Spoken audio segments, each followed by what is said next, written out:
The Jerusalem Bible, Exodus chapter 10, the 8th plague, the locust.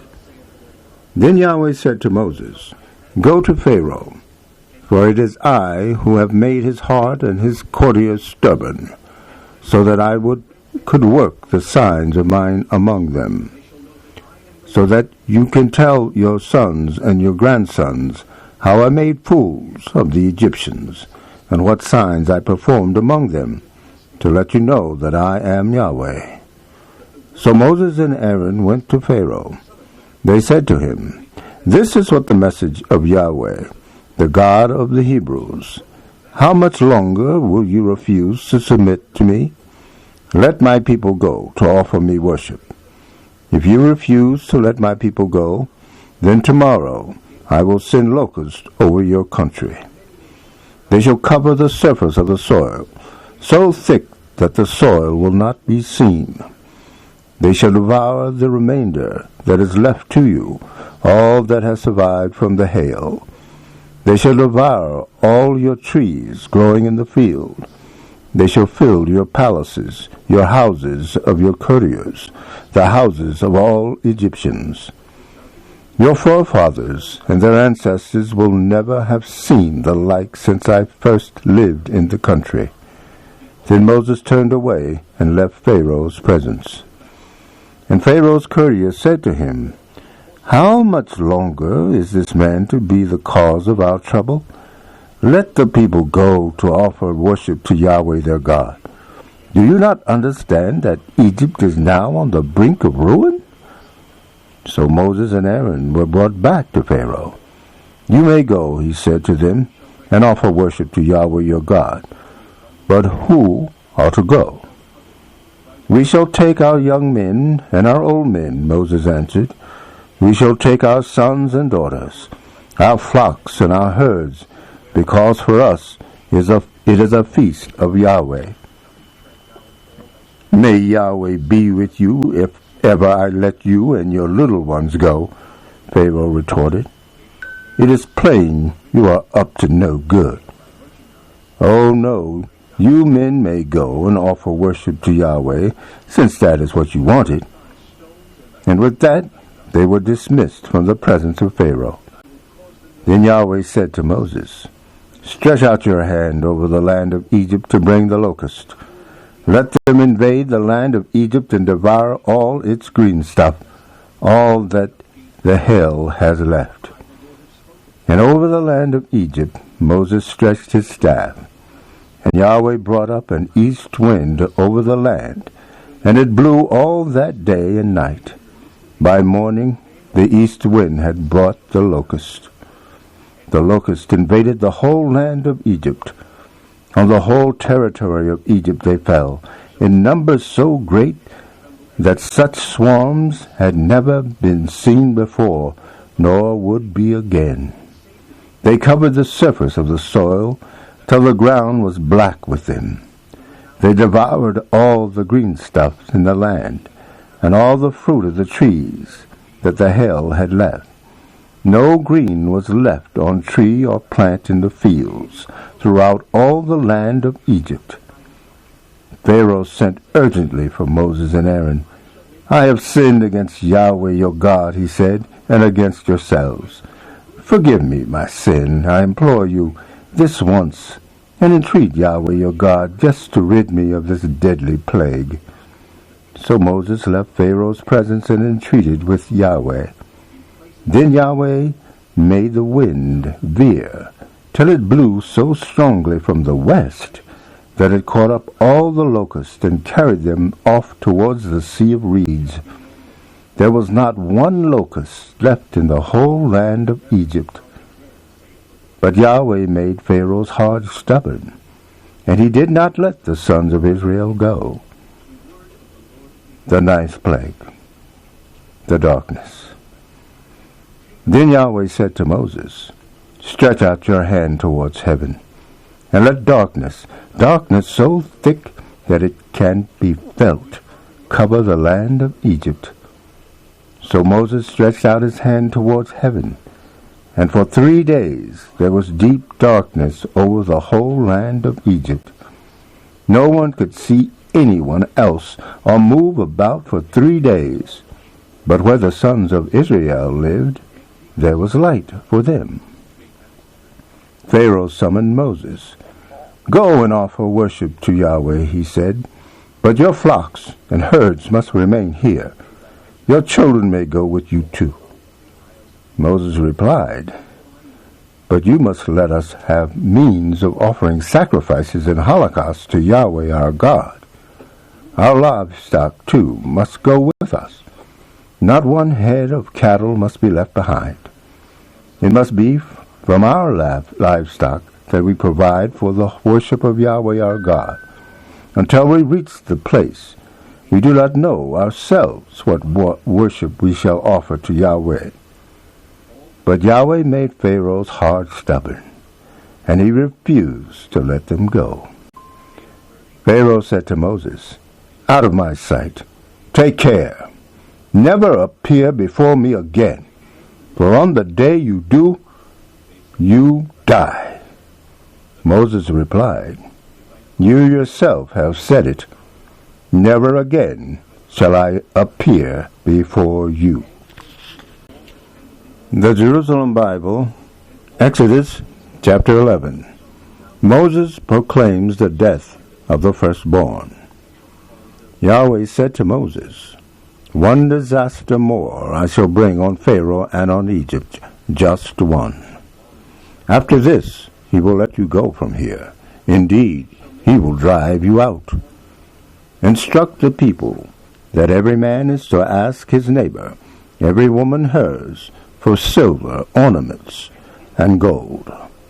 And Yahweh gave the people prestige in the eyes of the Egyptians, while Moses himself was a man of great importance in the land of Egypt, and of high prestige with Pharaoh's courtiers and with the people.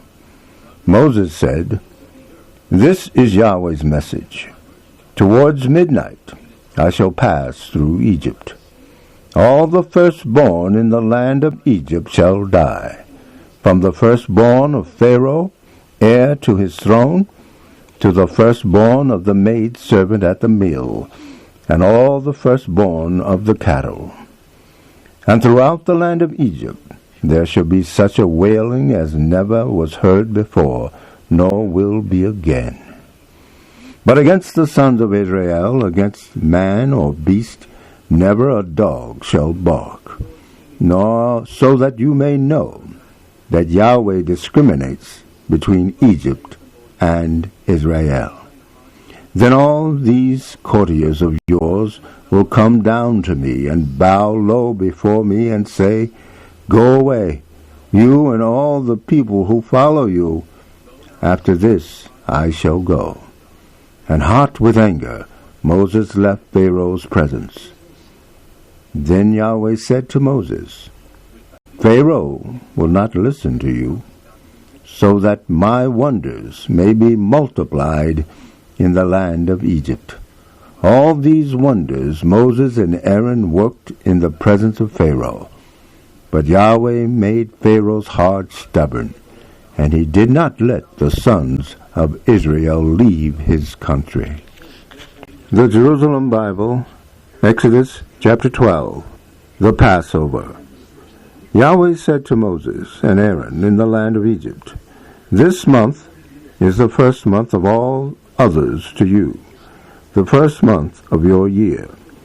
Speak to the whole community of Israel and say, on the 10th day of this month, each man must take an animal from the flock, one for each family, one animal for each household. If the household is too small to eat the animal, a man must join with his neighbor, the nearest to his house, as the number of persons requires. You must take into account what each can eat in deciding the number for the animal. It must be an animal without blemish, a male 1 year old. You may take it from either sheep or goats. You must keep it till the 14th day of the month, when the whole assembly of the community of Israel shall slaughter it between the 2 evenings. Some of the blood must then be taken and put on the 2 doorposts and the lintel of the houses where it is eaten. That night the flesh is to be eaten, roasted over the fire. It must be eaten without unleavened bread, with unleavened bread and bitter herbs. Do not eat any of it raw or boiled, but roasted over the fire, head, feet, and entrails. You must not leave any over till the morning. Whatever is left till morning you are to burn. You shall eat it like this, with a girdle round your waist, sandals on your feet, a staff in your hand. You shall eat it hastily. It is a Passover in honor of Yahweh. That night I will go through the land of Egypt and strike down all the firstborn in the land of Egypt, man and beast alike, and I shall deal out punishment to all the gods of Egypt. I am Yahweh. The blood shall serve to mark the houses that you live in. When I see the blood, I will pass over you, and you shall escape the destroying plague when I strike the land of Egypt. This day is to be a day of remembrance for you, and you must celebrate it as a feast in Yahweh's honor. For all generations you are to declare it a day of festival forever. The Feast of Unleavened Bread. For 7 days you must eat unleavened bread. On the first day you are to clean all leaven out of your houses. For anyone who eats leavened bread from the 1st to the 7th day shall be cut off from Israel.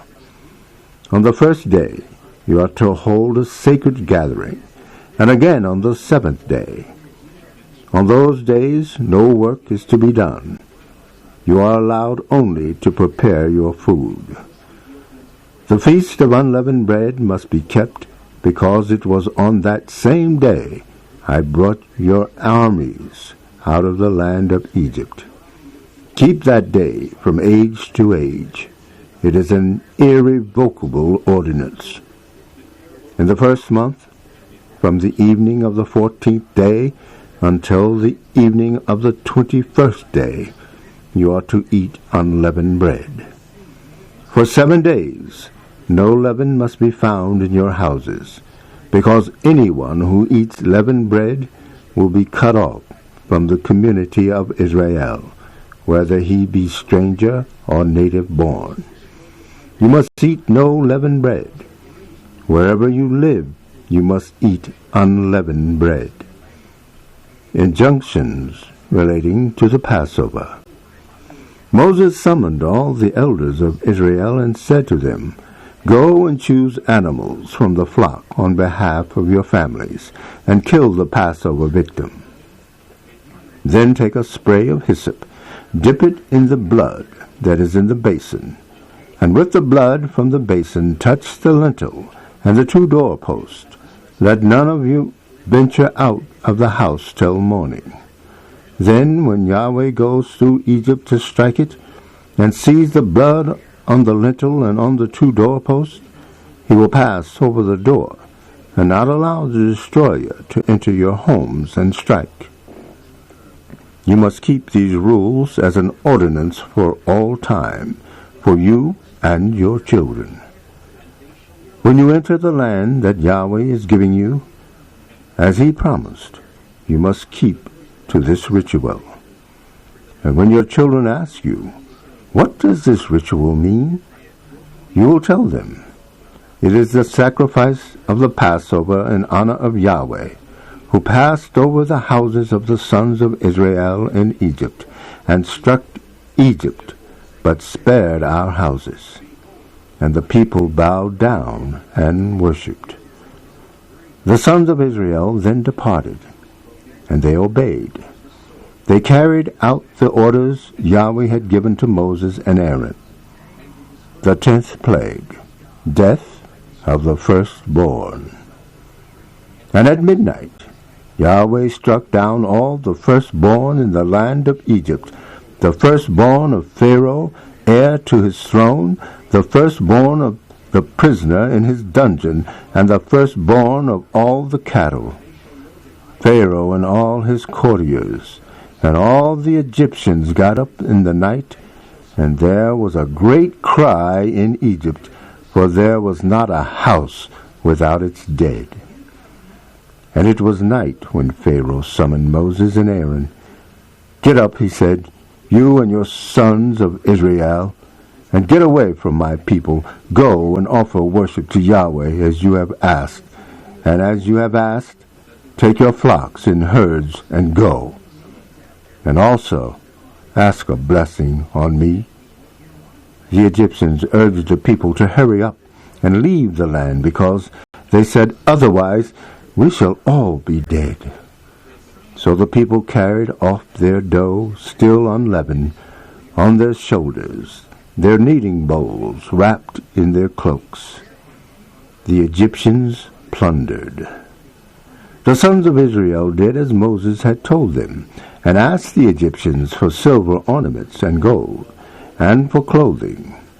Yahweh gave the people such prestige in the eyes of the Egyptians that they gave them what they asked. So they plundered the Egyptians. Israel's departure. The sons of Israel left Ramses for Sukkoth, about 600,000 on the march, all men, not counting their families. People of various sorts joined them in great numbers. There were flocks, too, and herds in immense droves. They baked cakes with the dough which they had brought from Egypt, unleavened, because the dough was not leavened. They had been driven out of Egypt with no time for dallying, and had not provided themselves with food for the journey. The time that the sons of Israel had spent in Egypt was 430 years. And on the very day the 430 years ended, all the array of Yahweh left the land of Egypt. The night when Yahweh kept vigil to bring them out of the land of Egypt must be kept as a vigil in honor of Yahweh for all their generations. Ordinances for Passover. Yahweh said to Moses and Aaron, "This is what is ordained for the Passover. No alien may take part in it, but any slave bought for money may take part when you have had him circumcised. No stranger and no hired servant may take part in it. It is to be eaten in one house alone, out of which not a single morsel of the flesh is to be taken, nor must you break any bone of it. The whole community of Israel must keep the Passover. Should a stranger be staying with you and wish to celebrate the Passover in honor of Yahweh, all the males of his household must be circumcised. He may then be admitted to the celebration, for he becomes, as it were, a native born. But no uncircumcised person may take part. The same law will run for the native and for the stranger resident among you." The sons of Israel all obeyed. They carried out the orders of Yahweh that Yahweh had given to Moses and Aaron. And that same day Yahweh brought the sons of Israel in their armies out of Egypt. The Jerusalem Bible, Jeremiah 46:13 through 28. The invasion of Egypt. The word that Yahweh addressed to the prophet Jeremiah when Nebuchadnezzar, king of Babylon, set out to attack the land of Egypt. "Publish it in Migdol, proclaim it in Noth, say, to your post, at the ready, for the sword is devouring round you. What? Has Apis fled? Has your strong one not stood firm? Yes, Yahweh has knocked him flat. He tottered, and now he has fallen down." Then they said to each other, "Up, let us go back to our own people, to the country where we were born. far from the destroying sword. Keep this name to Pharaoh. Much noise, but he lets the chance slip by. As I live, it is the king who speaks, whose name is Yahweh Sabaoth. Someone will come, a Tabor among the mountains, a Carmel high above the sea. Get your bundle ready for exile, daughter of Egypt. So safe in your home, Noth will be reduced to a desert, desolate, uninhabited. Egypt was a splendid heifer, but a gadfly from the north has settled on her. The mercenaries she had with her, these too were as sleek as fatted calves. But they too have taken to their heels. They all run at once and cannot hold their ground. For on them comes the day of their disaster, their time of reckoning. Listen, a sound like a serpent hissing. Yes, they are coming in force to fall on her with all their axes like woodcutters. They will fell her forest. It is Yahweh who speaks. Yes, they are past counting, outnumbering the locusts, innumerable. The daughter of Egypt is put to shame, handed over to a people from the north. Yahweh Sabaoth, the God of Israel, has said, Now I mean to punish Amnon of No with Pharaoh and those who put their trust in him. I will hand him over to those who are determined to kill him, over to Nebuchadnezzar, king of Babylon, over to his servants. But in the latter days, Egypt will be inhabited again as in the past. It is Yahweh who speaks. But do not be afraid, my servant Jacob, Israel. Do not be alarmed. Look, I will rescue you from distant countries, and your descendants from the country where they are captive. Jacob will have quiet again and live at ease, with no one to trouble him. Do not be afraid, my servant Jacob. It is Yahweh who speaks. For I am with you. I will make an end of all the nations where I have scattered you. I will not make an end of you, only discipline you in moderation, so as not to let you go entirely unpunished. Jerusalem Bible, 1 Corinthians 11:20 through 34. The point is, when you hold these meetings, it is not the Lord's Supper that you are eating, since when the time comes to eat, everyone is in such a hurry to start his own supper that one person goes hungry while another is getting drunk. Surely you have homes for eating and drinking in. Surely you have enough respect for the community of God not to make poor people embarrassed. What am I to say to you? Congratulate you? I cannot congratulate you on this, for this is what I received from the Lord, and in return passed on to you, that on the same night that he was betrayed, the Lord Jesus took some bread, and thanked God for it, and broke it. And he said, This is my body, which is for you. Do this as a memorial of me. In the same way he took the cup after supper, and said, This cup is the new covenant in my blood. Whenever you drink it, do this as a memorial of me. Until the Lord comes, therefore, every time you eat this bread and drink this cup, you are proclaiming his death. And so anyone who eats the bread or drinks the cup of the Lord unworthily will be behaving unworthily toward the body and blood of the Lord. Everyone is to recollect himself before eating this bread and drinking this cup. Because a person who eats and drinks without recognizing the body is eating and drinking his own condemnation. In fact, that is why many of you are weak and ill, and some of you have died. If only we recollected ourselves, we should not be punished like that. But when the Lord does punish us like that, it is to correct us and stop us from being condemned with the world. So to sum up, my dear brothers, when you meet for the meal, Wait for one another. Anyone who is hungry should eat at home, and then your meeting will not bring you condemnation. The other matters I shall adjust when I come.